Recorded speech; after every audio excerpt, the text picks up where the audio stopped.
ਸਤਿ ਸ਼੍ਰੀ ਅਕਾਲ। ਤੁਸੀਂ ਜੁੜੇ ਹੋਏ ਹੋ ਪੰਜਾਬੀ ਰੇਡੀਓ USA ਦੇ ਨਾਲ ਤੇ ਮੈਂ ਹਾਂ ਪ੍ਰਵੀਨ ਸ਼ਰਮਾ ਲੈ ਕੇ ਹਾਜ਼ਰ ਹਾਂ ਪ੍ਰੋਗਰਾਮ ਖਬਰ ਤੇ ਨਜ਼ਰ। ਖਬਰ ਤੇ ਨਜ਼ਰ ਪ੍ਰੋਗਰਾਮ ਦੇ ਵਿੱਚ ਕਈ ਅਹਿਮ ਤੇ ਕਈ ਖਾਸ ਖਬਰਾਂ ਨੂੰ ਲੈ ਕੇ ਚਰਚਾ ਕਰਨ ਦੇ ਲਈ ਜੁੜ ਚੁੱਕੇ ਨੇ ਪੰਜਾਬ ਤੋਂ ਸੀਨੀਅਰ ਪੱਤਰਕਾਰ ਦੀਪਕ ਸ਼ਰਮਾ ਚਨਾਰਥਲ ਜੀ। ਸ਼ਰਮਾ ਜੀ, ਸਤਿ ਸ਼੍ਰੀ ਅਕਾਲ। ਸਵਾਗਤ ਹੈ ਜੀ ਪੰਜਾਬੀ ਰੇਡੀਓ USA ਤੇ। ਸਤਿ ਸ਼੍ਰੀ ਅਕਾਲ ਪ੍ਰਵੀਨ ਜੀ, ਸਾਰੇ ਦਰਸ਼ਕਾਂ ਨੂੰ ਸਰੋਤਿਆਂ ਨੂੰ ਪਿਆਰ ਭਰੀ ਸਤਿ ਸ਼੍ਰੀ ਅਕਾਲ। ਸਤਿ ਸ਼੍ਰੀ ਅਕਾਲ ਜੀ।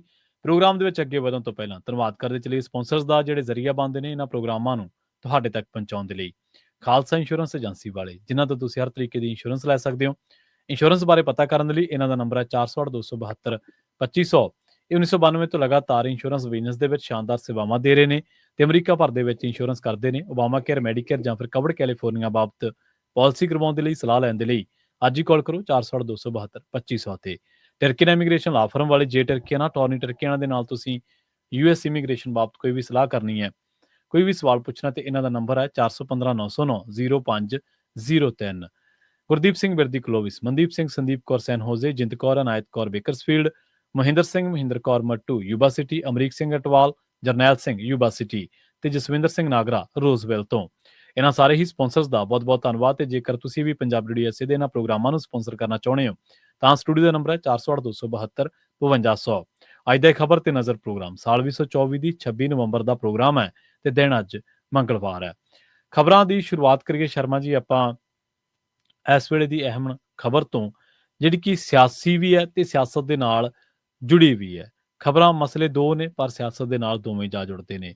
ਅਮਨ ਅਰੋੜਾ ਨੇ ਕੱਢੀ ਹੈ ਸ਼ੁਕਰਾਨਾ ਯਾਤਰਾ, ਪਰ ਕਹਿੰਦੇ ਕਿ ਉਹਦੇ ਤੇ ਡੱਲੇਵਾਲ ਦੀ ਜਿਹੜੀ ਗ੍ਰਿਫਤਾਰੀ ਦਾ ਮਾਮਲਾ ਹੈ ਉਹ ਭਾਰੂ ਪੈ ਗਿਆ ਜੀ। ਅਮਨ ਅਰੋੜਾ ਆਮ ਆਦਮੀ ਪਾਰਟੀ ਦੇ ਪ੍ਰਧਾਨ ਬਣੇ ਨੇ ਜੀ ਤੇ ਪ੍ਰਧਾਨ ਬਣਨ ਤੋਂ ਬਾਅਦ ਕਹਿੰਦੇ ਕਿ ਉਹ ਮਾਤਾ ਤੋਂ ਲੈ ਕੇ ਗੁਰੂ ਜੀ ਤੱਕ ਦਾ ਸ਼ੁਕਰਾਨਾ ਕਰ ਨਿਕਲੇ ਨੇ ਜੀ। ਪਰ ਤੁਸੀਂ ਕਹਿ ਰਹੇ ਹੋ ਕਿ ਉਸ ਧਾਰਮਿਕ ਦੇ ਉੱਤੇ ਸਿਆਸੀ ਦਾ ਭਾਰੂ ਪੈ ਗਿਆ। ਇਹ ਅਚਨਚੇਤ ਵਾਪਰੀ ਘਟਨਾ ਜਾਂ ਅਮਨ ਅਰੋੜਾ ਦੀ ਧਾਰ ਨੂੰ ਖੂੰਡਾ ਕਰਨ ਦੇ ਲਈ ਉਹ ਘਟਨਾ ਨੂੰ ਅੰਜਾਮ ਦਿੱਤਾ ਗਿਆ, ਇਹ ਵੀ ਚਰਚਾ ਹੈ। ਕਿਉਂਕਿ ਜਿਹੜੀ ਸ਼ੁਕਰਾਨਾ ਯਾਤਰਾ ਕੱਢੀ ਗਈ ਉਹਦੇ ਵਿੱਚ ਅੱਜ ਰੋਡ ਸ਼ੋਅ ਦਾ ਹੀਰੋ ਕੌਣ ਸੀ? ਅਮਨ ਅਰੋੜਾ। ਤੇ ਜਿਨ੍ਹਾਂ ਨੂੰ ਰੋਡ ਸ਼ੋਅ ਦੇ ਹੀਰੋ ਬਣਨ ਦੀ ਆਦਤ ਰਹੀ, ਜਿਹੜੇ ਲੰਮੇ ਸਮੇਂ ਤੋਂ ਰੋਲ ਨਿਭਾਉਂਦੇ ਆ ਰਿਹਾ, ਤੇ ਉਹਨੂੰ ਤਾਂ ਰਾਤ ਨੀਂਦ ਨਹੀਂ ਆਈ ਹੋਗੀ। ਤੇ ਇਸੇ ਲਈ ਉਹਨਾਂ 2:30 ਵਜੇ ਪੁਲਿਸ ਠਾਲ ਕੇ ਭੇਜਤੀ। ਫਿਰ ਵੀ ਇਹ ਤੋਂ ਪਹਿਲਾਂ ਕਿ ਅਮਨ ਅਰੋੜਾ ਦੀ ਯਾਤਰਾ ਦੀ ਚਰਚਾ ਆਵੇ ਤੇ ਡੱਲੇਵਾਲ ਦੀ ਖਬਰ ਦੀ ਚਰਚਾ ਇੰਨੀ ਹਾਵੀ ਹੋ ਜਾਵੇ ਕਿ ਟਰੋਲ ਹੋ ਜਾਵੇ ਉਹ ਸਾਰਾ। ਨਾ ਤਾਂ ਦਾ ਬਿਆਨ ਹੈ ਜੀ, ਨਾ ਕਿਸੇ ਦੀ ਟਿੱਪਣੀ ਹੈ ਅੱਜ, ਪਰ ਪੰਜਾਬ ਭਰ ਚ ਇਸ ਦੀ ਚਰਚਾ ਹੋਊਗਾ ਕਿ ਜੀ ਹੋਇਆ ਹੀ ਸਾਰਾ ਕੁਝ ਤਾਂ ਹੈ ਕਿ ਪੰਜਾਬ ਦੇ ਮੁੱਖ ਮੰਤਰੀ ਭਗਵੰਤ ਮਾਨ ਨੂੰ ਅਮਨ ਅਰੋੜਾ ਦੇ ਰੋਡ ਸ਼ੋਅ ਦੇ ਵਿੱਚ ਸੱਦਿਆ ਨਹੀਂ ਗਿਆ। ਉਹਨਾਂ ਨੂੰ ਉੱਥੇ ਬੁਲਾਇਆ ਨਹੀਂ। ਬੇਸ਼ੱਕ ਗੱਲ ਕਹਿਣਗੇ ਪਾਰਟੀ ਦਾ ਪ੍ਰੋਗਰਾਮ ਹੈ ਜੀ, ਇਹ ਚ ਸਰਕਾਰ ਦਾ ਕੀ ਕੰਮ। ਵੈਸੇ ਸਾਨੂੰ ਪਤਾ ਹੈ ਕਿ ਆਮ ਆਦਮੀ ਪਾਰਟੀ ਚ ਪਾਰਟੀ ਔਰ ਸਰਕਾਰ ਚ ਫਰਕ ਕਾਹਦਾ ਆ। ਸਹੀ ਹੈ, ਸਹੀ ਹੈ। ਇਸ ਲਈ ਕੀ ਉਹਨਾਂ ਨੇ ਇੱਕ ਪਲਾਨ ਦੇ ਤਹਿਤ ਦੂਰ ਰੱਖਿਆ। ਇੱਧਰ ਇਸ ਖਬਰ ਨੇ ਉਹਨਾਂ ਦੇ ਪਲਾਨ ਤੇ ਪਾਣੀ ਫੇਰਿਆ। ਵੈਸੇ ਦੋ ਹਵਾਲਿਆਂ ਨਾਲ ਇਹ ਅੱਜ ਦੀ ਸ਼ੁਕਰਾਨਾ ਯਾਤਰਾ ਕੱਢੀ ਗਈ। ਪਹਿਲਾ ਹਵਾਲਾ ਦਿੱਤਾ ਗਿਆ ਕਿ ਅਮਨ ਅਰੋੜਾ ਜੀ ਪ੍ਰਧਾਨ ਬਣੇ ਨੇ, ਇਸ ਲਈ ਉਹ ਗੁਰੂ ਦਾ ਸ਼ੁਕਰਾਨਾ ਕਰਨ ਸੱਚਖੰਡ ਸ੍ਰੀ ਦਰਬਾਰ ਸਾਹਿਬ ਤੱਕ ਜਾ ਰਹੇ ਨੇ। ਦੂਸਰਾ ਇਹਦੇ ਨਾਲ ਹਵਾਲਾ ਜੋੜਿਆ ਕਿ 4 ਜ਼ਿਮਨੀ ਚੋਣਾਂ ਚੋਂ ਅਸੀਂ 3 ਜਿੱਤੇ ਹਾਂ ਤੇ ਅਮਨ ਅਰੋੜਾ ਦੇ ਬਣਦੇ ਹੀ ਆ ਘਰ ਖੁਸ਼ੀ ਆ ਜਾਵੇ। ਆਪਣੇ ਕਹਿੰਦੇ ਜੀ ਕਿ ਲੈ ਬਹੂ ਨੇ ਘਰ ਪੈਰ ਪਾਇਆ ਸੀ ਭਾਈ, ਭਾਗਾਂ ਵਾਲਾ ਹੋ ਗਿਆ, ਆਪਣੀ ਤਾਂ ਨਨਾਣ ਦੇ ਮੁੰਡਾ ਹੋ ਗਿਆ।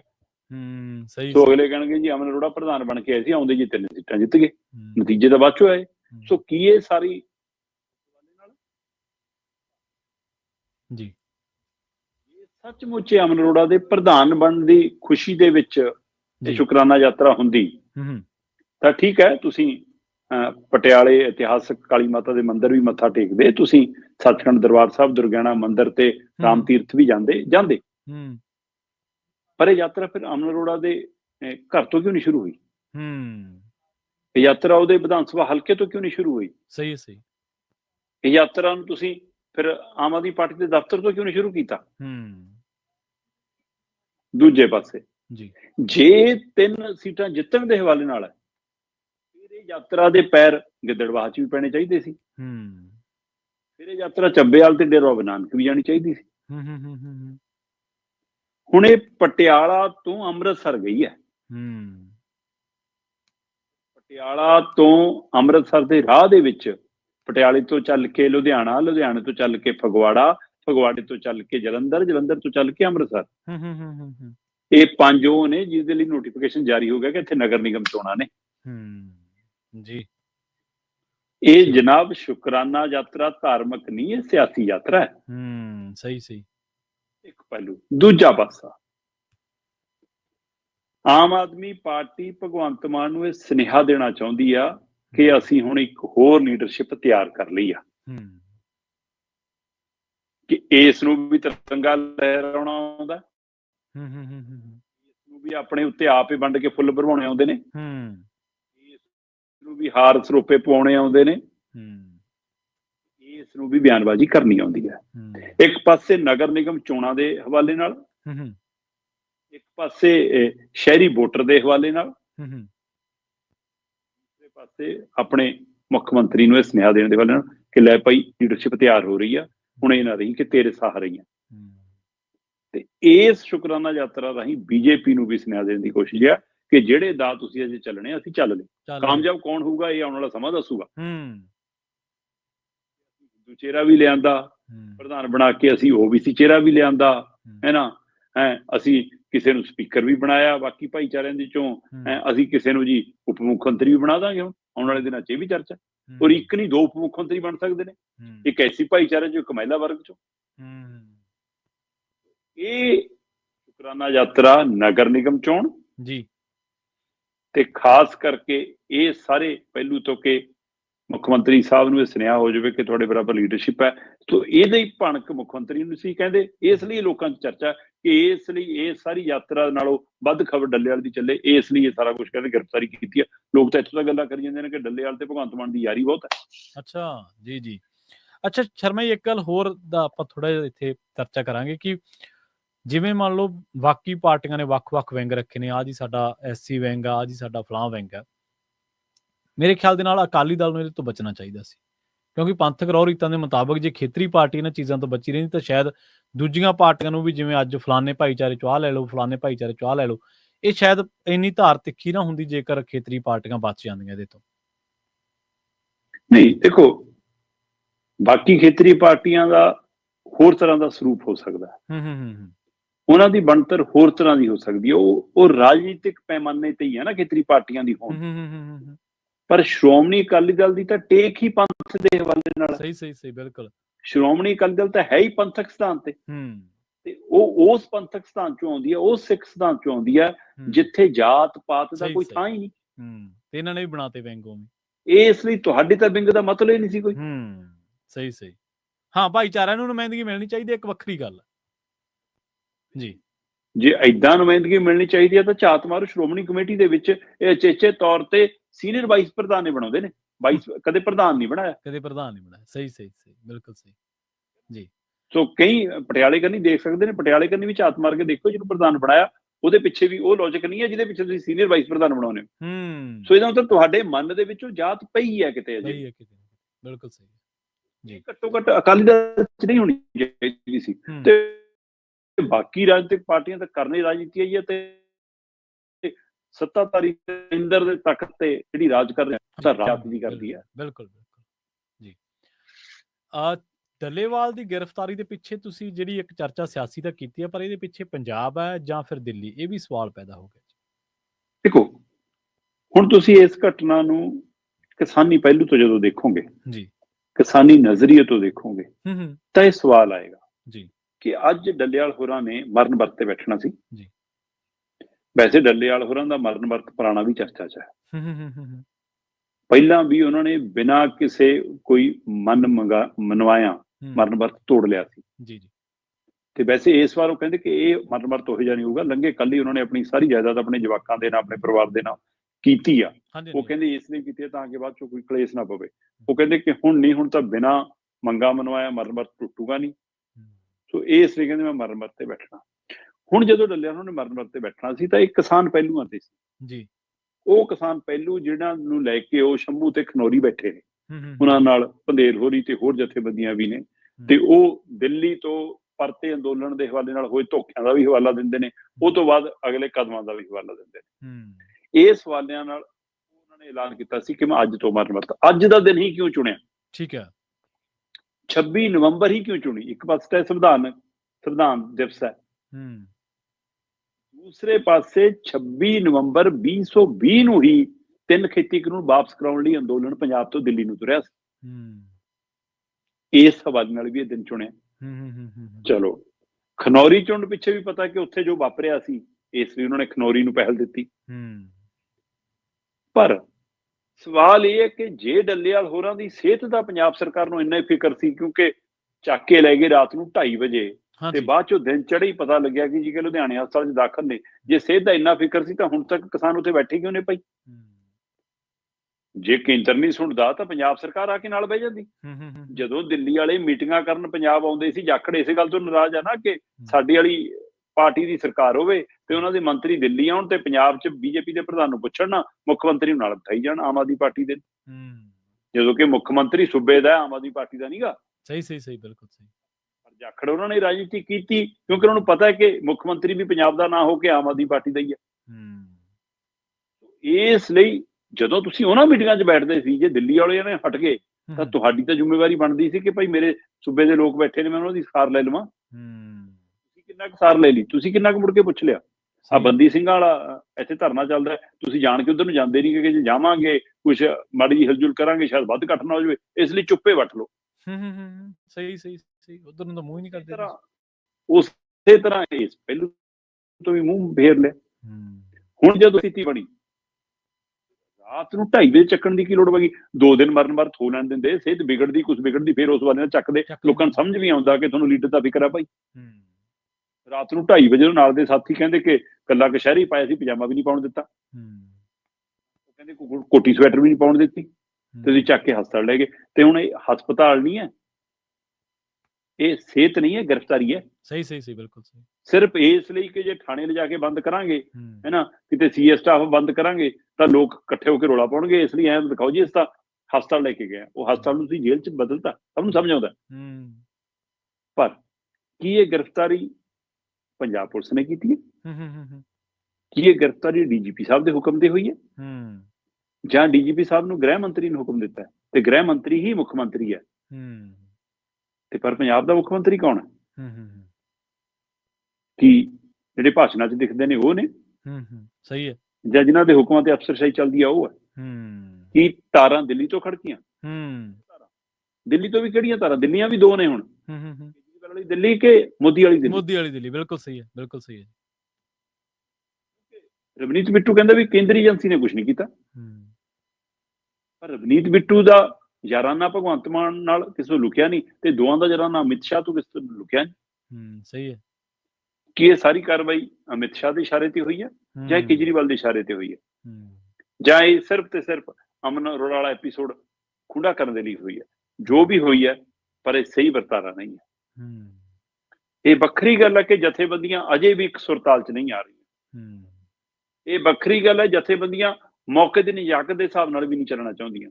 ਉਹ ਪੰਜਾਬ ਦੇ ਆਮ ਆਵਾਮ ਨੂੰ ਆਪਣੇ ਖਿਲਾਫ ਤਾਂ ਕਰੀ ਜਾਂਦੀਆਂ ਨੇ। ਕਿਸਾਨੀ ਮਸਲਿਆਂ ਦੇ ਮਤਲਬ ਝੋਨੇ ਦੇ ਰੋਲਣ ਵਾਲਾ ਮਸਲਾ ਕਿੱਡਾ ਬੜਾ ਸੀ, ਉਸ ਮਸਲੇ ਤੇ ਕੋਈ ਉਹੀ ਜਿਹੀ ਮੁਹਿੰਮ ਬਣਾ ਹੀ ਨਹੀਂ ਸਕੀਆਂ। ਬਿਲਕੁਲ ਸਹੀ ਹੈ। ਕਿਸਾਨ ਖੁਦਕੁਸ਼ੀਆਂ ਦੀ ਗੱਲ ਹੁਣ ਅਖਬਾਰਾਂ, ਟੀਵੀ ਚੈਨਲ ਰਿਪੋਰਟਾਂ ਨਹੀਂ ਕਰਦੀਆਂ, ਪਰ ਕਿਸਾਨ ਜਥੇਬੰਦੀਆਂ ਵੀ ਕਰਨੋਂ ਹਟ ਗਈਆਂ। ਸੋ ਇਹ ਬਹੁਤ ਪਹਿਲੂ ਨੇ।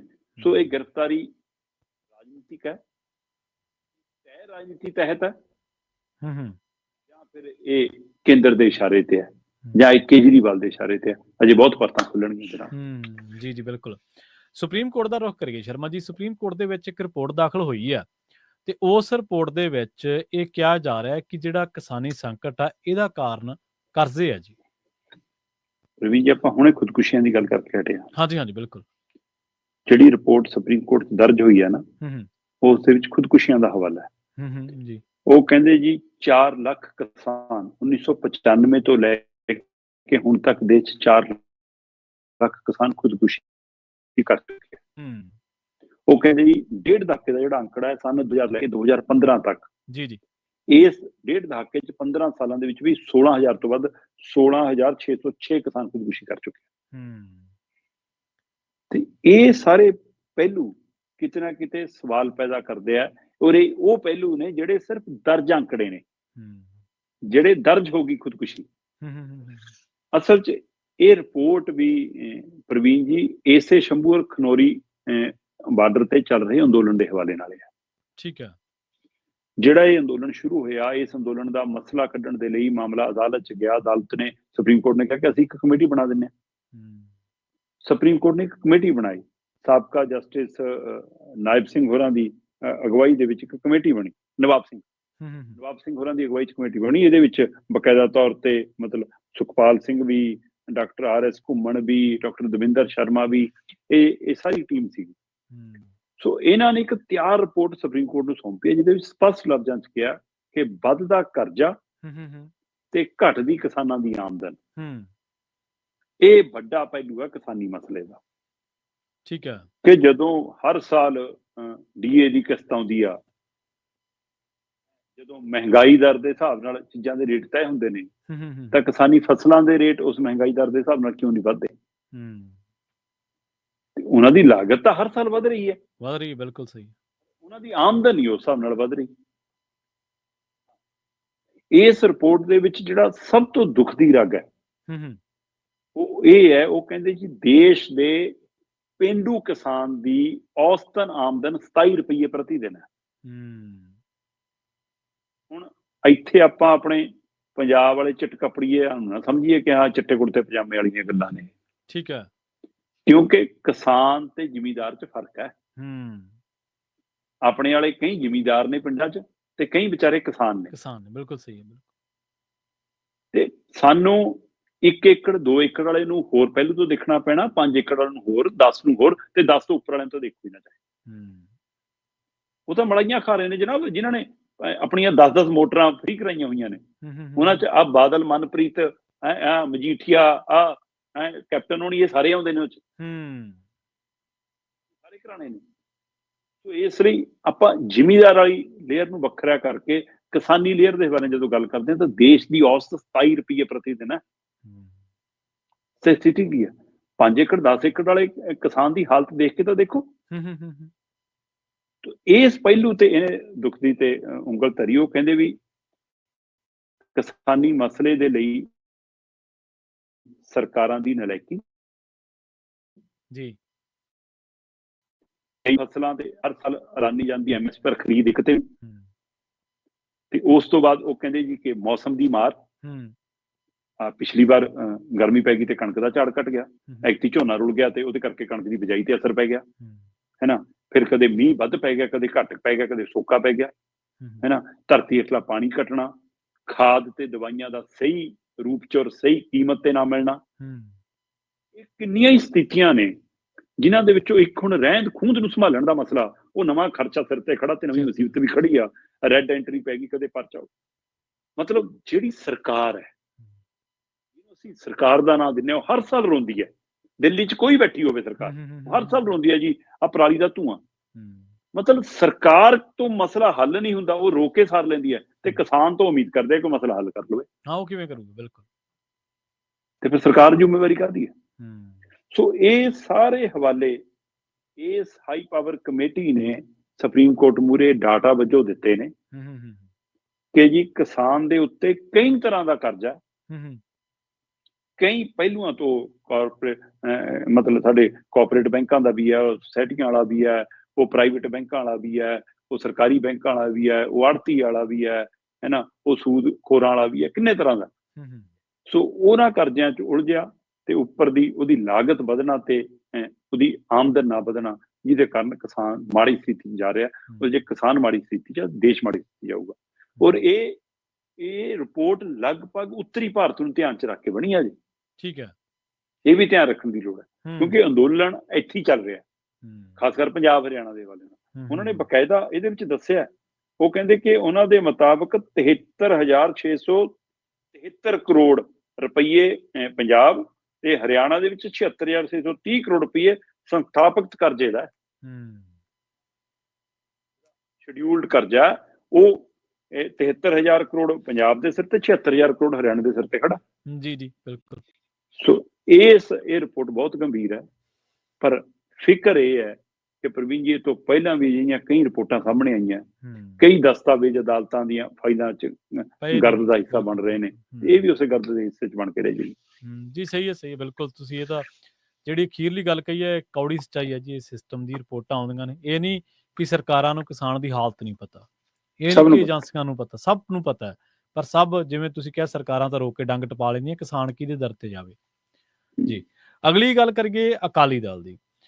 ਅਕਾਲੀ ਦਲ ਦੇ ਵਿੱਚ ਕਈ ਲੀਡਰ ਅਜਿਹੇ ਨੇ ਜਿਹੜੇ ਹੁਣ ਜਿਨ੍ਹਾਂ ਦੇ ਉੱਤੇ ਇਹ ਦੌੜ ਲੱਗੀ, ਜਿਨ੍ਹਾਂ ਦੇ ਵਿੱਚ ਜਾਂ ਜਿਨ੍ਹਾਂ ਦੇ ਉੱਤੇ ਇਹ ਭੂਤ ਸਵਾਰ ਹੈ ਕਿ ਅਸੀਂ ਆਪਣੇ ਆਪ ਨੂੰ ਲੋਕਾਂ ਦੀ ਧਰਮ ਦੀ ਕਚਹਿਰੀ ਦੇ ਵਿੱਚ ਬੇਗੁਨਾਹ ਸਾਬਤ ਕਿਵੇਂ ਕਰੀਏ। ਚੰਦੂ ਮਾਜਰਾ ਇਹਨਾਂ ਦੇ ਵਿੱਚੋਂ ਇੱਕ ਨੇ। ਪੇਸ਼ੀ ਤੋਂ ਪਹਿਲਾਂ ਹੀ ਕਹਿੰਦੇ ਜਿਹੜੇ ਪ੍ਰੇਮ ਸਿੰਘ ਚੰਦੂ ਮਾਜਰਾ ਨੇ, ਉਹ ਆਪਣੇ ਆਪ ਨੂੰ ਬਰੀ ਕਰਨ ਲੱਗ ਪਏ ਨੇ ਜੀ। ਚੰਦੂ ਮਾਜਰਾ ਜੀ ਇਸ ਮੌਕੇ ਸੁਧਾਰ ਲਹਿਰ 'ਚ ਨੇ ਜੀ ਤੇ ਪਰ ਅਜੇ ਵੀ ਸੁਧਰਨਾ ਨਹੀਂ ਚਾਹੁੰਦੇ। ਚੰਦੂ ਮਾਜਰਾ ਜੀ ਉਸ ਸਮੇਂ ਜਦੋਂ ਜਥੇਦਾਰਾਂ ਤੇ ਲੋਕ ਉਂਗਲ ਧਰਨ ਨੂੰ ਫਿਰਦੇ ਸੀਗੇ ਕਿ ਚਾਹੇ ਉਹ ਸੁਖਬੀਰ ਬਾਦਲ ਵਾਲੀ ਧਿਰ ਵਾਲੇ ਹੋਵੇ, ਚਾਹੇ ਕੋਈ ਹੋਵੇ, ਕਿ ਦੇਖੋ ਜੀ ਇਹ ਤਾਂ ਜੀ RSS ਨਾਲ ਮਿਲ ਗਏ। ਚੰਦੂ ਮਾਜਰਾ ਜੀ ਉਸ ਸਮੇਂ ਜਾ ਕੇ ਜੰਮੂ ਕਸ਼ਮੀਰ 'ਚ ਭਾਜਪਾ ਲਈ ਵੋਟਾਂ ਮੰਗ ਰਹੇ ਸੀ। ਬਿਲਕੁਲ ਸਹੀ ਹੈ। ਤੇ ਦਿੱਲੀ 'ਚ ਕਿਹਦੇ ਘਰ ਕਿੰਨੀਆਂ ਬੈਠਕਾਂ ਕੀਤੀਆਂ ਚੰਦੂ ਮਾਜਰਾ ਜੀ, ਸਾਨੂੰ ਸਾਰਾ ਪਤਾ ਹੈ। ਹਿਸਾਬ ਲੈਣਾ ਹੋਇਆ ਲੈ ਲਿਓ, ਮੇਰੇ ਕੋਲ ਸਾਰਾ ਕੁਝ ਹੈਗਾ। ਸਹੀ ਹੈ। ਤੇ ਇਸ ਮੌਕੇ ਅੱਜ ਜਿਸ ਸਥਿਤੀ ਦੇ ਵਿੱਚ ਇਹ ਕੇਸ ਖੜਾ ਹੈ ਅਕਾਲੀ ਦਲ ਦਾ, ਹਾਂਜੀ, ਸ਼੍ਰੀ ਅਕਾਲ ਤਖਤ ਸਾਹਿਬ ਤੇ ਜਿਹੜੀ ਸ਼ਿਕਾਇਤ ਗਈ, ਉਹ ਸੁਧਾਰ ਲਹਿਰ ਚੰਦੂ ਮਾਜਰੇ ਵਾਲੀ ਧਿਰੇ ਲੈ ਕੇ ਗਈ। ਉਸ ਸ਼ਿਕਾਇਤ ਦੇ ਆਧਾਰ ਤੇ ਕਾਰਵਾਈ ਸ਼ੁਰੂ ਹੋਈ ਤੇ ਉਸ ਕਾਰਵਾਈ ਨੂੰ ਤੋੜਨ ਤੋਂ ਪਹਿਲਾਂ ਹੀ ਸੁਧਾਰ ਲਹਿਰ ਨੇ ਕਿਹਾ ਸੀਗਾ ਜੀ ਕਿ ਆਹ ਸਾਡੀ ਮਾਫੀ ਜੀ, ਕਿਉਂਕਿ ਅਸੀਂ ਵੀ ਨਾਲ ਰਹੇ ਹਾਂ ਜੀ ਸਰਕਾਰ ਦੇ, ਤੋਂ ਇਸ ਲਈ ਅਸੀਂ ਵੀ ਗੁਨਾਹ ਦੇ ਭਾਗੀਦਾਰ ਹਾਂ, ਪਰ ਜੀ ਮੁੱਖ ਧਿਰਾਂ ਨੂੰ ਜ਼ਰੂਰ ਤਲਬ ਕੀਤਾ ਜਾਵੇ। ਉਹ ਤੋਂ ਬਾਅਦ ਸੁਖਬੀਰ ਨੂੰ ਬੁਲਾ ਲਿਆ, ਤਨਖਾਹ ਲੱਗ ਗਈ, ਮਤਲਬ ਤਨਖਾਹੀਆ ਕਰਾਰ ਦਿੱਤਾ, ਤਨਖਾਹ ਹੁਣ 2 ਤਰੀਕ ਨੂੰ ਲੱਗਣੀ ਹੈ। ਪਰ ਹੋ ਸਕਦਾ ਸੁਧਾਰ ਲਹਿਰ ਵਾਲਿਆਂ ਨੇ ਸੋਚਿਆ ਹੀ ਨਾ ਹੋਵੇ ਕਿ 2 ਤਰੀਕ ਨੂੰ ਸਾਨੂੰ ਵੀ ਨਾਲੇ ਬੁਲਾ ਲੈਣਾ।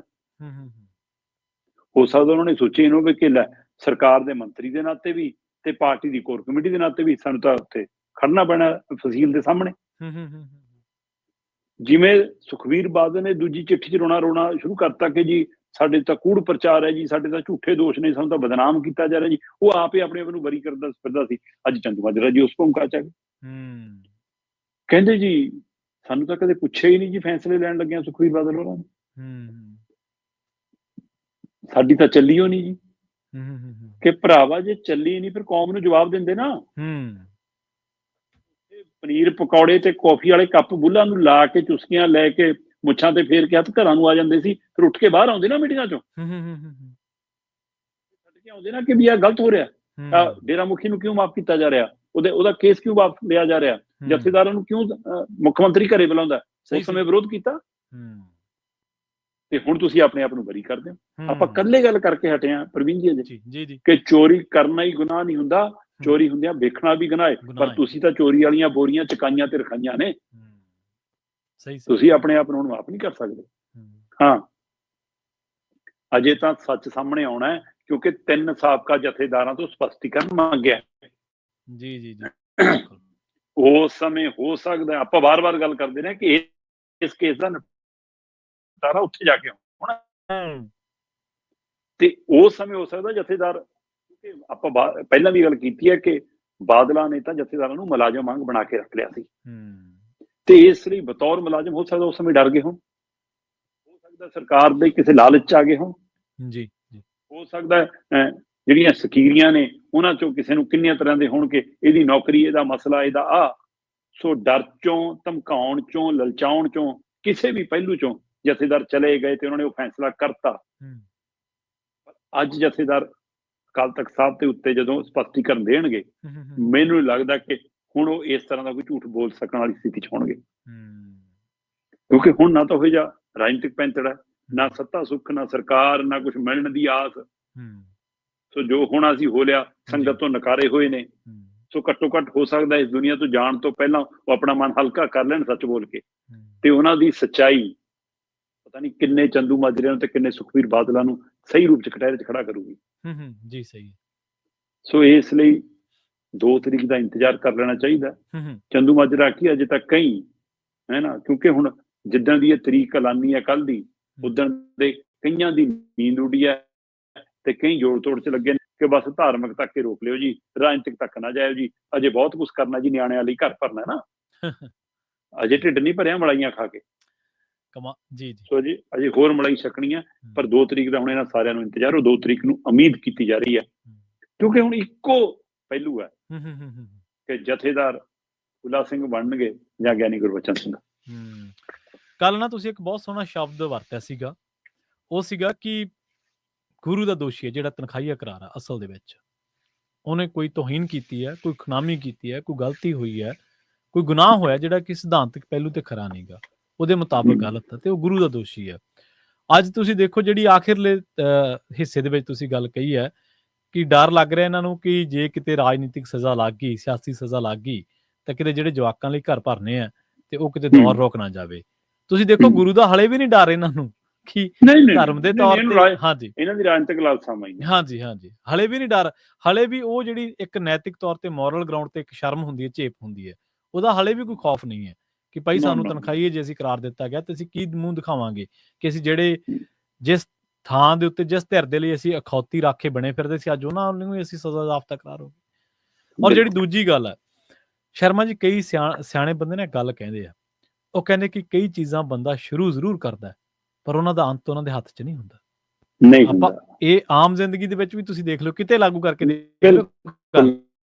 ਬਿਲਕੁਲ ਤੁਸੀਂ ਸ਼ੁਰੂਆਤ ਕਰ ਬੈਠੇ ਹੋ ਕਈ ਚੀਜ਼ਾਂ ਦੀ, ਪਰ ਅੰਤ ਉਹਦਾ ਤੁਸੀਂ ਨਹੀਂ ਤੈਅ ਕਰ ਸਕਦੇ।